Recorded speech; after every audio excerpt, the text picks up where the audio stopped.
July 9, 1945. Outside a fenced holding camp near a sun-bleached highway in Tennessee. Heat shimmered above the gravel like a thin, trembling veil. A heavy motorcycle sat by the fence, black paint drinking the light, chrome throwing it back. The engine had just caught. A deep, chest-level rumble rolled across the yard. Dust lifted in small spirals, then settled again on boots and barbed wire. On the far side of the fence, boys pressed forward as if pulled by a magnet. Before the war, they had been taught to worship machines. Now they were prisoners, thin and silent, watching an American Harley like it was a doorway. And in that moment, one rider understood something that had nothing to do with victory. The rider blipped the throttle once more. The sound cracked like distant artillery. The boys did not flinch. They leaned in closer. Then the biker looked at the smallest one and made a decision that could have ended his career. For 30 seconds, a German child soldier would stop being a captive. He would become a rider. Only later would the courier realize the moment was not kindness alone. It was a funeral for an entire idea of war. The summer of 1945 in America did not feel like war anymore. It felt like trains arriving on time. It felt like factory whistles and baseball radios. It felt like cold soda bottles sweating in a soldier's hand. Yet the war was still everywhere, if someone looked. It lived in telegrams, in missing limbs, in letters kept in kitchen drawers. And it lived in the camps, too, where enemy soldiers waited for their future. By May, Germany had collapsed like a building with its beams cut. The surrender had been signed. The Reich that promised 1,000 years had lasted 12. What remained were the survivors, collected and sorted across Europe and shipped across oceans. The United States had become a machine that could move men like freight. In 1945, America had produced tens of thousands of aircraft and armored vehicles, and millions of rifles and uniforms. Its ports and rail lines were the veins of a continent-sized body. Germany had fought with skill and desperation, but it fought without fuel, without safe factories, and without time. For every resource it clawed together, the Allies delivered 10 more, polished and packaged, to the front. And still, the war had reached into Germany's childhood. In the final year, boys were drafted into uniform, handed rifles too long for their arms. The Hitler Youth, once a marching club, became a reservoir of bodies. Some were barely 14, some were 12. They were told to hold bridges, to stop tanks, to die with pride. Many did. Those who survived were gathered when the shooting stopped. They were marched into improvised cages, then into formal camps. Some were kept in Europe. Some were shipped to Britain, France, and the Soviet Union. And some, in smaller numbers, were sent to America. America had its own logic for this. Prisoners were labor. Prisoners were leverage. Prisoners were evidence that the war had been won. By the end of the conflict, the United States held hundreds of thousands of German prisoners of war on American soil. The camps dotted the map from Texas to the Carolinas, from Arizona to the Midwest.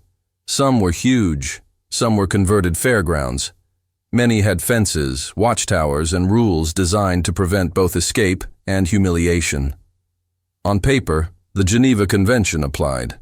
Food was issued, work was organized, discipline was maintained.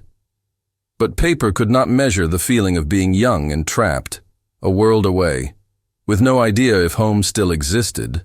The holding camp near the Tennessee highway was not the worst place a prisoner could land. The air was thick, yes, but the guards were not front-line men with hate still in their teeth. The war, for them, was already turning into memory. There were routines. Morning roll calls under a hardening sun, water runs, work details, often simple, sometimes boring, sometimes physical. The days moved like slow wagons, creaking forward. Inside the wire, the boys learned the new order. Don't run, don't argue, don't stare too long. Outside the wire, American soldiers learned a different lesson. Not every enemy looked like a monster. Sometimes the enemy looked like a child, with dust on his knees and eyes too old for his face. The courier arrived that afternoon because the army still needed couriers. Wars ended slowly. Orders still traveled. Reports still moved between offices and depots. A signature in Europe did not stop the paperwork in America. He was a military courier, the kind of soldier who carried pouches instead of trophies. His name did not matter as much as his role. He was a man used to being in motion. He had been trained to keep schedules. He knew roads and bridges and back entrances to motor pools. He knew the small humiliations of waiting while officers argued, then being told to hurry anyway. His motorcycle was a Harley-Davidson WLA, the workhorse of American war movement. It was heavy, loud, and dependable. It was built to survive mud and rain, to run on bad fuel, to keep going when its rider wanted to quit. The WLA had a shape that looked like confidence, broad fenders, a high stance, a saddle like a command seat. The chrome was not decoration alone. It was pride, turned into metal. In Europe, motorcycles like this were often the first sign of an American column. A scout, a messenger, a warning. German soldiers had learned to recognize the sound, that low rolling thunder approaching fast. Now, in Tennessee, the sound meant something else. It meant America was still powerful, still intact, still moving forward. The courier pulled up near the fence because it was the closest spot to the office gate. Gravel crunched under the tires. The engine idled with a steady pulse, like a heart that refused to panic. He swung his leg over and stood for a moment, stretching his back. The sun hit his helmet and made the paint glow. Sweat ran down the line of his jaw. If you want more stories like this, take 1 second and help this channel grow. Tap like, subscribe, and tell us where you're watching from today. City, country, even the kind of weather outside your window. These details matter because history happened under real skies, in real places. From inside the camp, a few boys had already drifted toward the fence. They moved in a loose cluster, cautious at first. They were drawn by the machine, not the man. They had grown up in a nation that preached technology as destiny. Radios, engines, tanks, aircraft. Even children had been taught the names of machines as if they were saints. And like saints, machines promised salvation.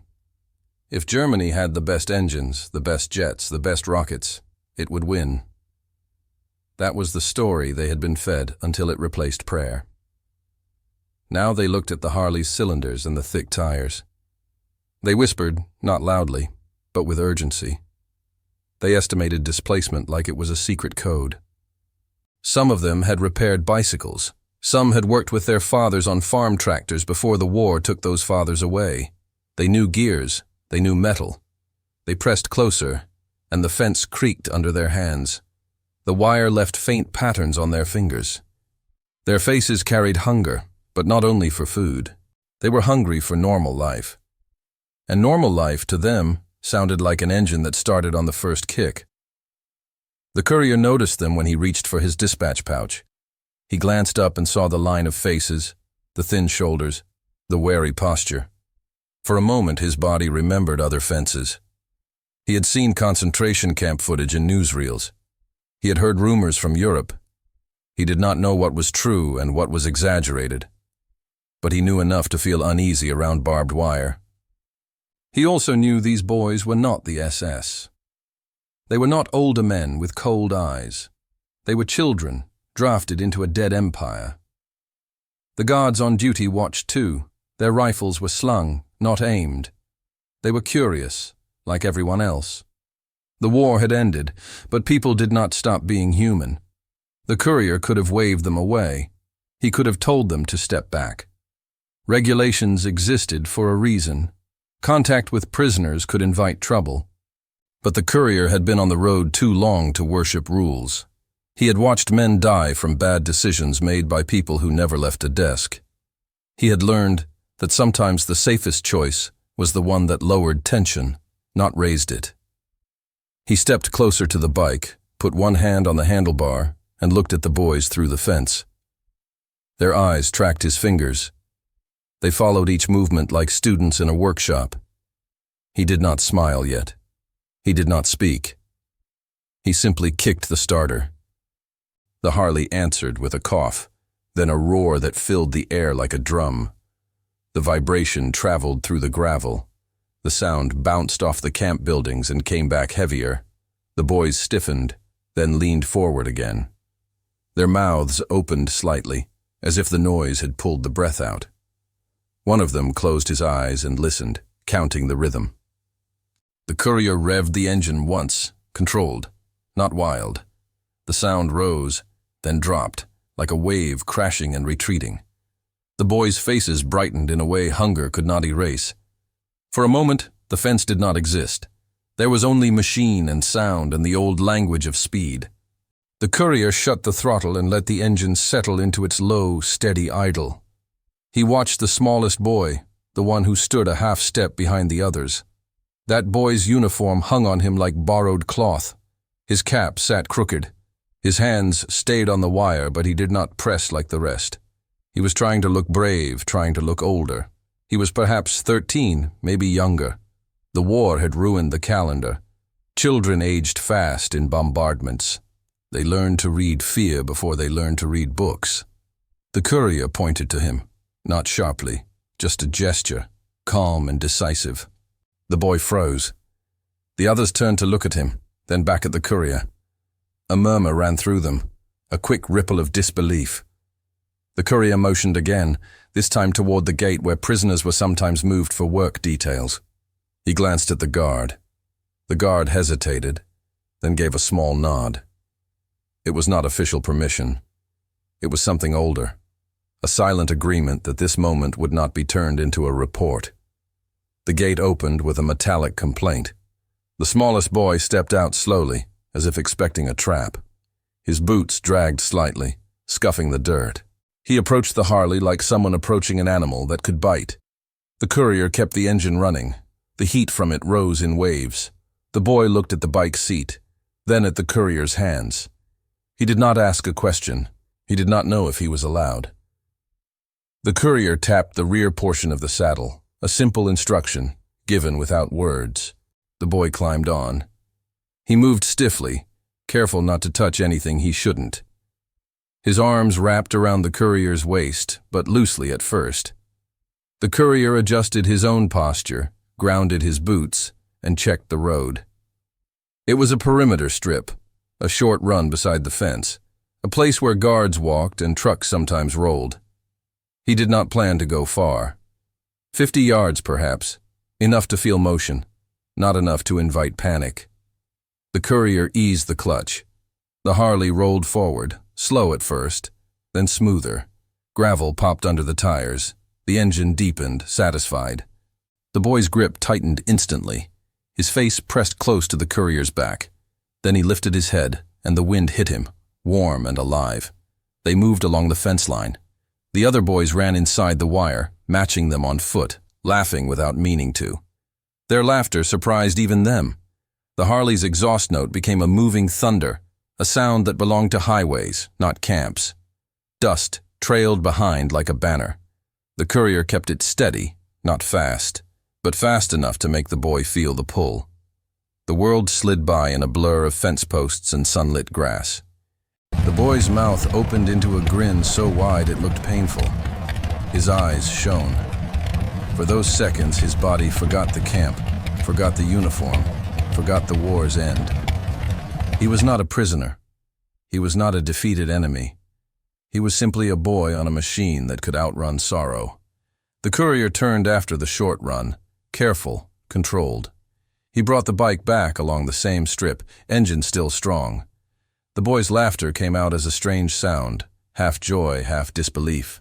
When they stopped, the courier steadied the Harley and killed the throttle. The engine fell into idle again, then quiet when he switched it off. The sudden silence felt huge. The boy climbed down slowly. His legs wobbled, not from fear, but from a kind of shock. He stood there blinking, as if the ride had altered the light. The courier looked at him. He did not speak, because words might ruin it. The boy looked back, and his grin faded into something softer. It was gratitude, but also confusion. The boy had been taught Americans were monsters. Yet here was an American who had shared the one treasure he owned. The guards watched, faces unreadable. One of them cleared his throat. Another looked away, pretending he hadn't seen. The boy walked back toward the gate. He carried himself differently now. Not taller exactly, but less folded in on himself. Inside the wire, the other boys crowded him at once. They grabbed his sleeves, his shoulders, his cap. They wanted the ride to be contagious. They wanted to borrow his joy. He tried to describe it, but language failed. How could he explain a sensation that was half speed, half freedom? He used his hands. He mimicked the throttle twist. He made engine sounds with his mouth. The others leaned in as if he were telling a myth. The courier picked up his pouch and headed toward the office, but he moved slower now. The image of the boy's face had lodged in him like a splinter. He had seen battlefields. He had seen men turned into ash by artillery. He had seen villages with nothing left but chimneys. He had thought he understood war. Yet that ride had shown him another truth. War did not just kill. War trained children to believe they deserved death. In the office, papers were signed, stamped, filed. A clerk asked him to wait. The courier sat on a bench and wiped sweat from his forehead. Through the window he could see the fence and the boys beyond it. They had returned to their slow pacing, but something had changed. They were not staring at the ground anymore. They were staring at the road. The courier's thoughts went back to Europe, to the columns of refugees, to the ruins of German cities. He had read that Hamburg and Dresden had burned, that Berlin had been shattered into districts of smoke. He had heard that German industry had been bombed until it gasped. Yet he also knew that in the last year, Germany still produced tanks and aircraft in surprising numbers, built in tunnels and forests, assembled by forced labor. It was a nation trying to build its way out of collapse, a nation that believed machines could replace food, fuel, and time. America, by contrast, had been the great factory. It produced not only weapons but abundance, canned meat, trucks, boots, radios, spare parts, everything a modern army needed to keep moving. That difference was not only economic, but philosophical. America trusted logistics. Germany had trusted destiny. The boy on the Harley had felt the truth in his bones. The American machine ran. It started, moved, returned. It did not sputter and die like the promises he had been fed.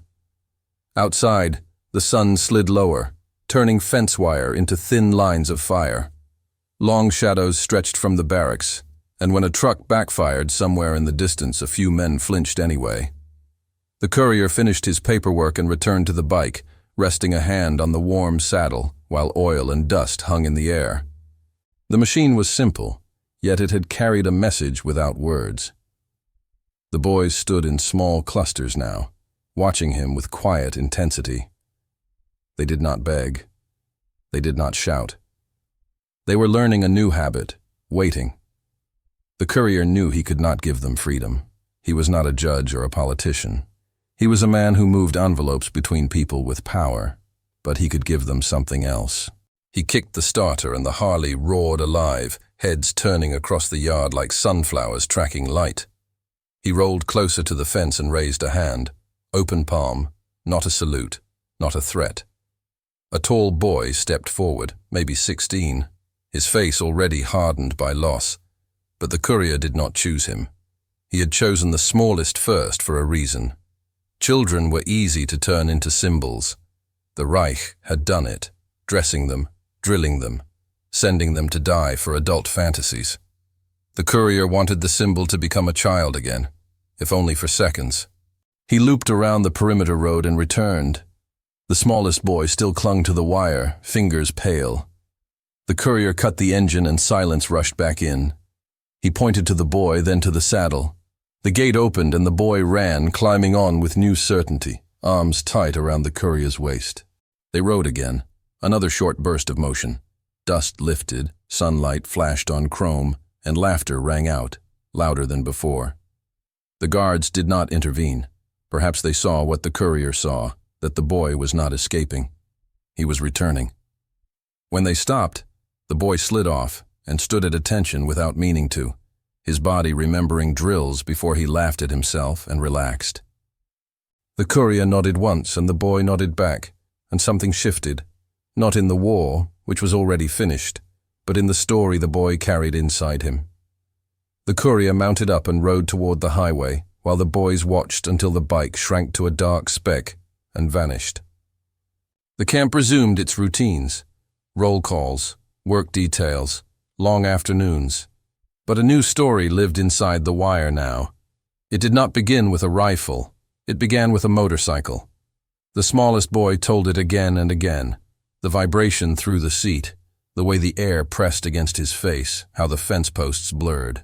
He described the sound too, that rolling thunder that promised a world where engines ran and did not stop. Others listened with aching hunger. Some closed their eyes. Some pretended indifference. The story spread to older prisoners, guards, clerks. A bright coin passed hand to hand. In the weeks that followed, prisoners were processed and sent to different futures, while the boys tried to imagine what Germany even was anymore. Zones, ration cards, ruins, hunger, rumors. But one boy carried a sensation instead of a slogan. It reminded him that movement did not always mean marching, that speed did not have to be pursuit, that power did not demand death. The courier thought of him more than he expected, remembering the grip at his waist and the burst of laughter, and he decided he did not want to know what the boy had done in the war. Answers would make him a soldier again. In July 1945, beside a Tennessee highway, the war's moral complexity condensed into something simpler. Children had been used as fuel, and a courier, without a plan, had refused, briefly. The Harley itself was a symbol of that refusal, mass-produced and shipped across oceans, repaired with parts that arrived on schedule. Not just courage, but supply. Not just tactics, but trucks. The boy had been taught that German engineering was fate, and the Harley showed him engineering as stability.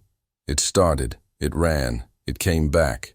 When the boys were eventually sent home, they would return to zones and rebuilding, to American vehicles that were no longer invaders, but occupiers and suppliers. Some would carry shame, some anger, some silence.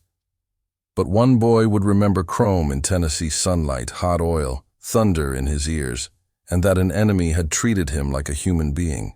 Wars do not end with signatures alone. They end with small, private moments that loosen knots inside people. A motorcycle ride could not undo the dead or rebuild cities, but it could interrupt hatred long enough for another story to begin. The courier rode on until the army no longer needed him. The camp would vanish, grass reclaiming the dirt, yet the moment remained in the mind of a boy once trained to die. For 30 seconds, he had been the king of the road. And long after the war went quiet, that thunder would still echo, proof that he had been more than a uniform.